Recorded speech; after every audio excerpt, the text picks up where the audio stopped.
Hello everyone, this is my very first video that I'm doing a tool review on. The FedEx came today and dropped off something that I've been looking forward to. Metabo HPT just dropped this model 1890 DCA, and we've previously used a bunch of the 1890 DC and the 3690 DC nail guns with good success. I've tried different nail guns. When I first started the company, we were using pass load, and then DeWalt came out with their cordless framing nailers, and I was tired of buying gas, so I switched to the DeWalt, even though I didn't have any other DeWalt tools. And then when Metabo came out with the first one, which at that time was Hitachi, we got one of those, quickly got a second one, and it was fast enough at 2 nails a second that we could do a lot of work. We were mostly roofing, so it was for repairs mostly, and then it sort of grew into using it for full oversheets, and they've held up very well. And recently I had gotten some Milwaukee's because that was what the rest of my tools had, battery platform was, and I just did not like them. We had a warranty claim within the first month on one of them, and you know, we had 2 warranty claims in 8 years on the Metabos. So I sold them and went and got new Metabos to replace the ones that were aging out. One of the things that I really liked about the new one, I already opened the box. It comes with a charger and the smaller battery, which helps with the weight but doesn't help with the runtime. One of the biggest things that I was looking forward to was the weight reduction. That was one of the complaints with the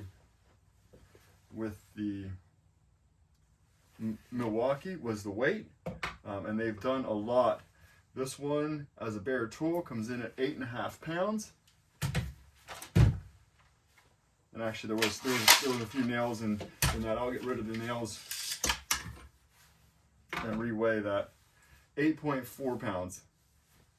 It's almost 8.5 pounds, and this one is 9.5. So we're looking at a pound difference going from the 3690 old version to the 1890 new version. As far as the 1890 versus the 3690, the basic difference is this is a 36 volt platform, this is an 18 volt platform. Same batteries work on the 1890 as work on the 3690, but not the 18 volt batteries do not work on the 36 volt platform. One of the reasons I went with the 36 volt was for the purpose of a faster shooting rate. The 36 volt had 3 nails per second. The 18 volt only had 2. This new version is advertised as being up to 3 nails per second, which I found to be pretty accurate.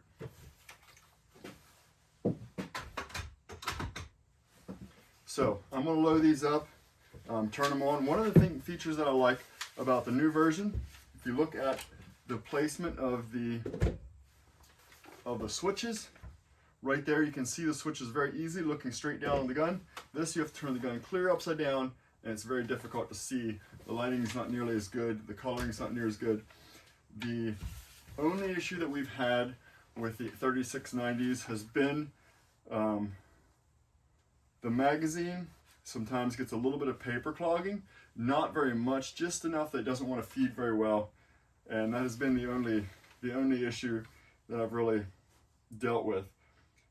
I've had to, about one time in the life cycle of each gun, take the magazine off and blow out the paper.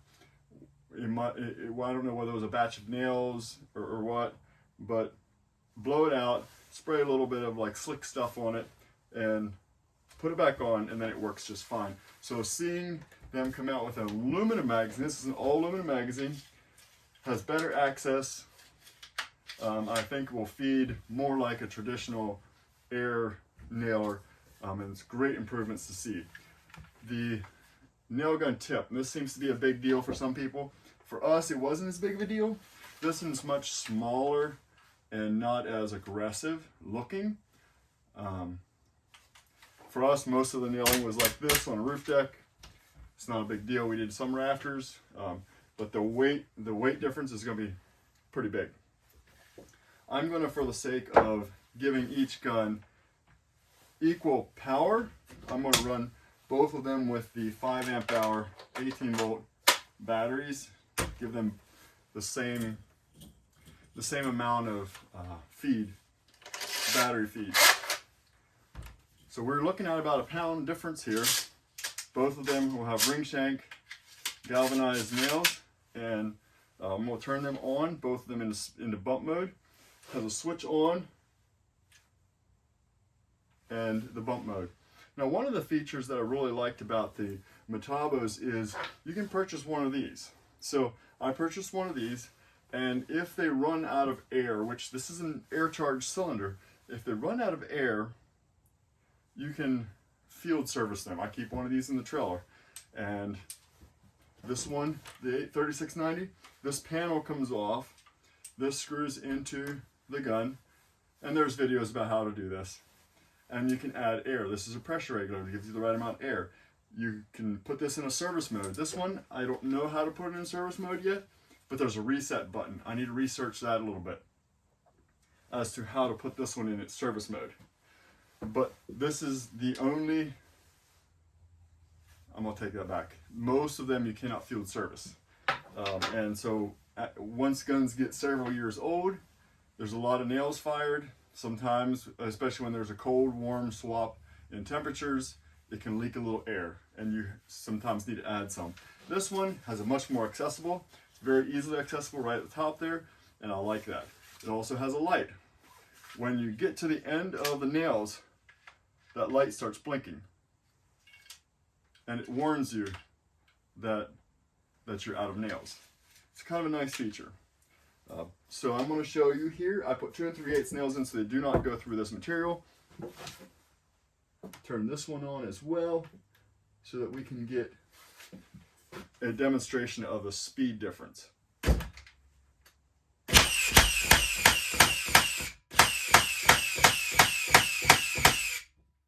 that's the 1890 DCA and the 3690 DC.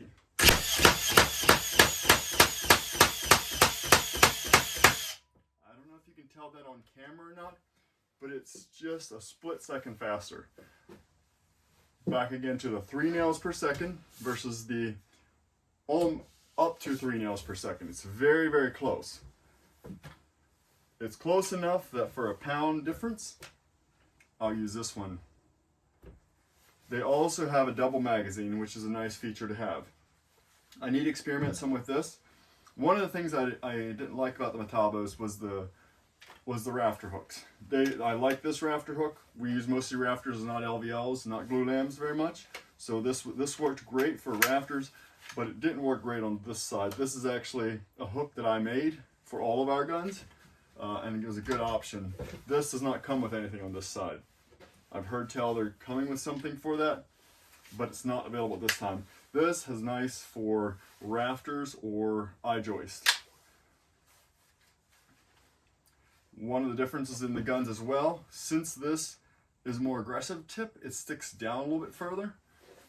So you can nail clear like this. Whereas this one, you cannot. It's impossible. You have to go up like to that point to nail. So if you're reaching into a really tight place, you can run this in and shoot a nail. I had a bump mode there, and you cannot do bump mode and single fire mode at the same time.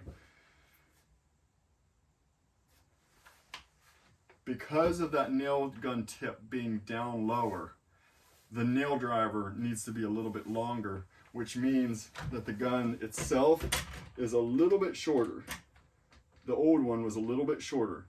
If you set them side by side like this, it's about a 5/8 of an inch 1/2 to 5/8 of an inch. It's not very noticeable. It looks more because this is a slimmer head.